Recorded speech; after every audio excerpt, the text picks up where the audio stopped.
There's a smell I've never forgotten. It's the scent of the magnolia tree that stood in the backyard of the house where I was born, right there in Beaufort, in the heart of the South Carolina Low Country. When the wind blew in from the east, that sweet perfume would drift through my bedroom window and wake me before the rooster crowed. I was 6, maybe 7 years old, and the world seemed as simple as the fresh squeezed orange juice my mother made every morning. But life, well, it teaches you that simplicity is a gift you only recognize once it's gone. My name is Arthur Miller. 92 years carried in this body that's seen its share of trouble, but still insists on sticking around. Sitting here on the porch of my house in Beaufort, looking out at a street that's changed as much as I have, I find myself thinking about everything I've lived through, everything I've hidden in my heart, and everything I still need to say. And that's why I've decided to tell it all, because some truths can't just fade away without someone hearing them first. Everyone called me Artie my whole life. My mother, Eleanor, used to say that Arthur was a good, strong name that didn't need shortening, but she was always the first one to holler Artie when I'd disappear into the woods chasing squirrels. My father, Ray, was a man of few words and a whole lot of grit. He worked a stall at the city market in Beaufort from before the sun was up and only came home after the stars were out. From him, I learned that hard work wasn't a burden, it was dignity. My childhood was tough, but it had a kind of beauty I only came to understand much later.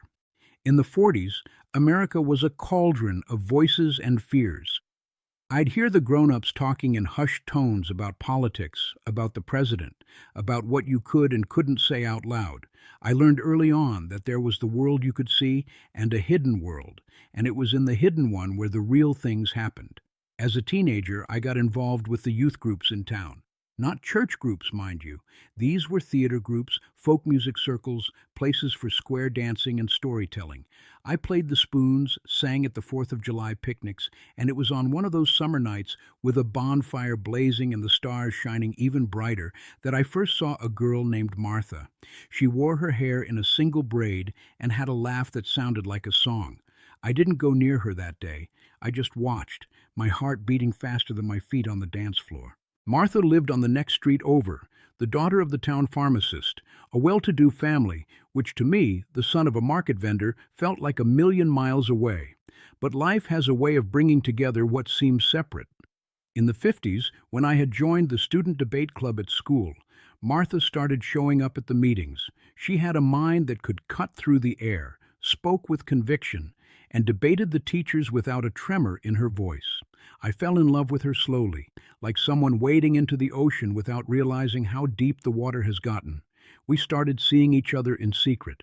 A note passed here, a meeting in the library there. Her father didn't approve of us. He said I was a boy with no future, the son of simple people, but Martha didn't care about that, or at least she pretended not to. And me?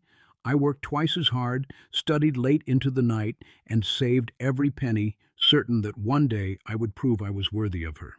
When I turned 20, I got a scholarship to study journalism in Charleston. It was 1954, and the city was a whole other world. Charleston swallowed me whole. The cobblestone alleys south of Broad Street, the bridges over the Ashley River, the heated debates in the bars near the college, the voices that spoke of freedom as if it were something you could hold in your hands.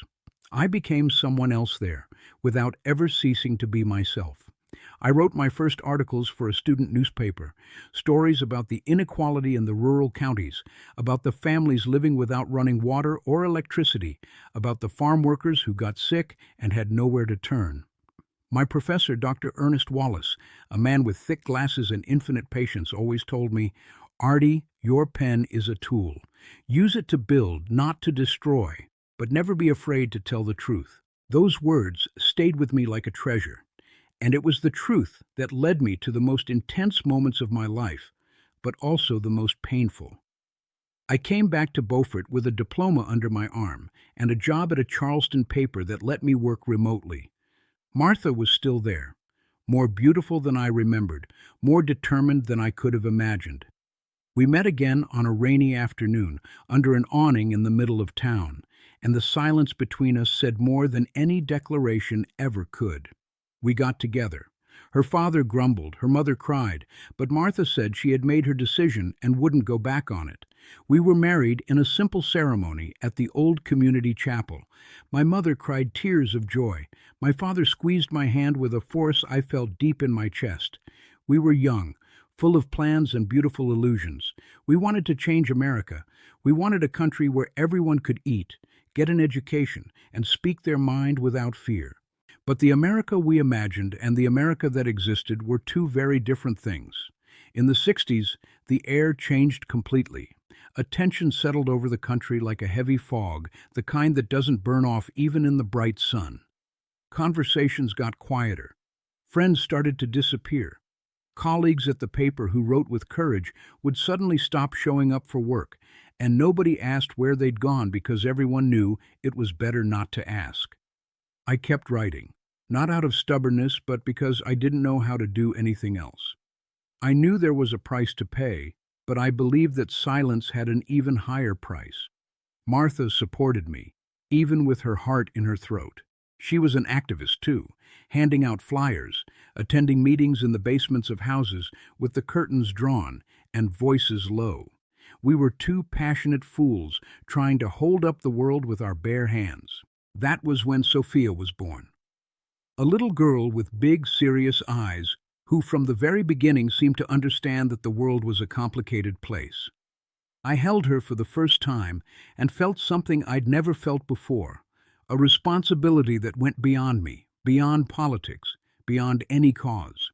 It was the responsibility of a father for a whole new life, and it was precisely because of her that the hardest choices were yet to come. I didn't know it then, but the biggest conflict of my life wouldn't be fought on the pages of newspapers or in the streets of the city. It would be inside my own home, between the people I loved most, in a silence that grew without me even noticing, until one day that silence spoke louder than anything I had ever written, and when it spoke, there was no pretending I didn't hear it. If this story has caught your interest, don't forget to subscribe to our channel and tell us what city you're watching from. We'll be right back. I promise this will be the best story you'll ever hear. There are silences that protect. There's the silence of the early morning when a city is asleep, the silence between two people who love each other so much they don't need words.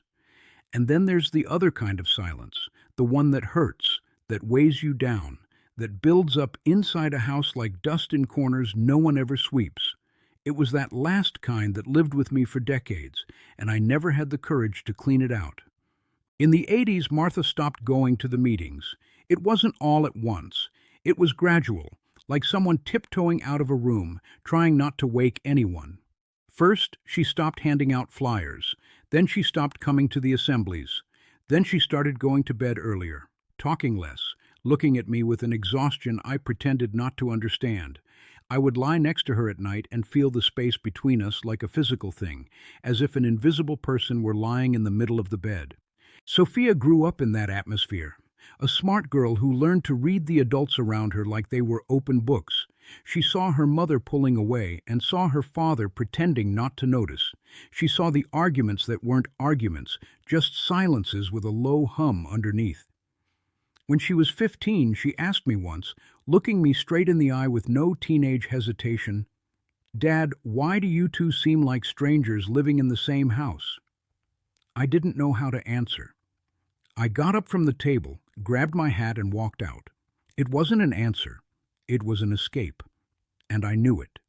The year 1985 arrived with a sense of immense relief for the country.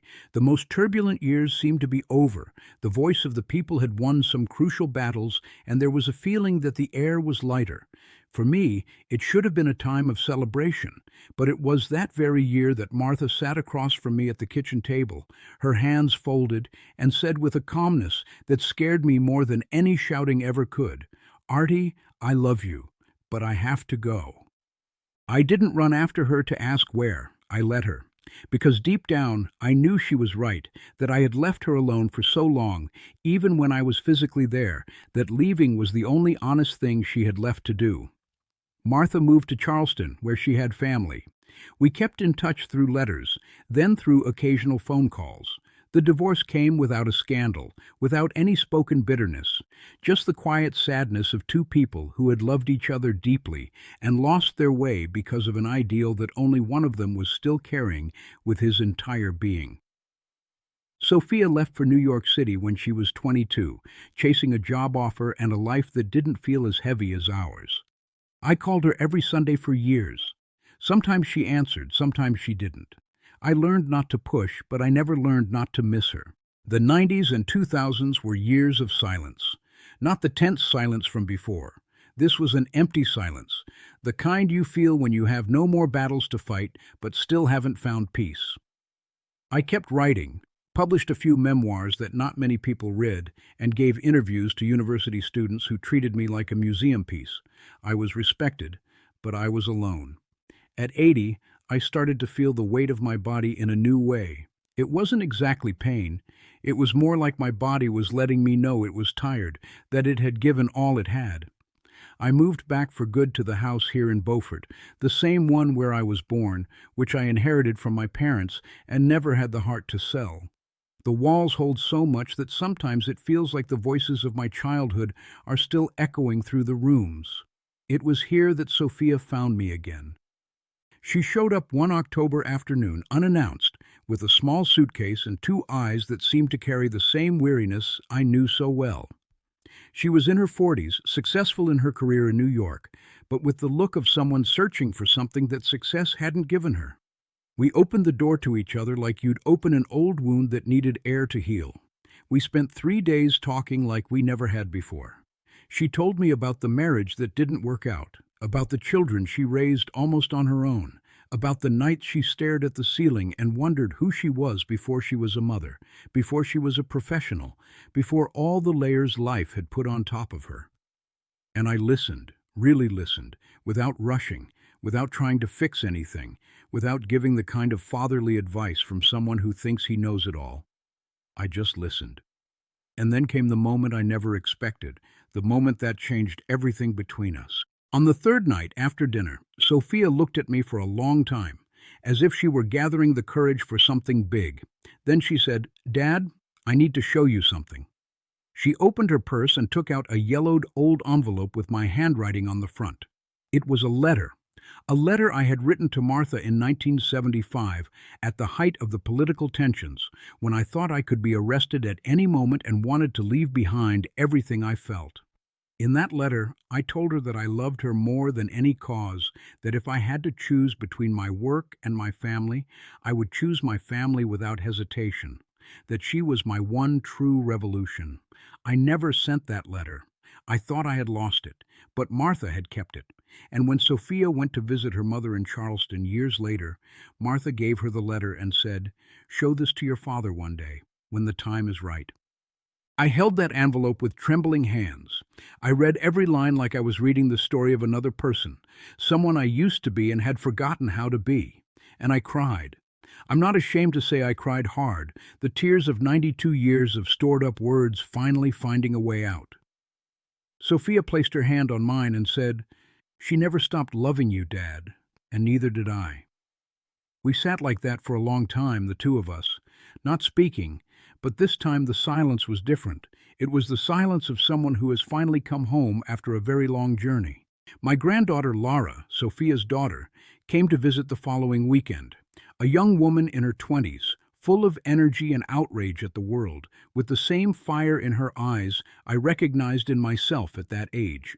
She asked me questions no one had ever asked me before, asked me to tell her everything from the beginning, and recorded every word on her phone. She said she wanted to turn my story into a project, a book, a podcast, something that could reach a new generation that doesn't know what happened in this country and why it's still worth fighting for. I looked at her and felt, for the first time in a long time, that I wasn't alone, that what I had lived through hadn't been for nothing, that the revolution I had chased my whole life wasn't in the newspapers or the basement meetings. It was right there, in that simple room in Beaufort, in that granddaughter who wanted to listen, in that daughter who came back, in that letter that had traveled through decades to remind me that love is the only cause that truly stands the test of time. Today, when the wind blows in from the east and carries the scent of the magnolia tree from the backyard, I close my eyes and I'm grateful. Grateful for the mistakes that taught me, for the people who stayed even when I pushed them away, and for the chance, even at 92, to understand that it's never too late to reconnect with what truly matters. My story doesn't end here. It continues in Lara. It continues in Sophia. It continues in every one of you who hears these words and remembers someone you love and something you still need to say.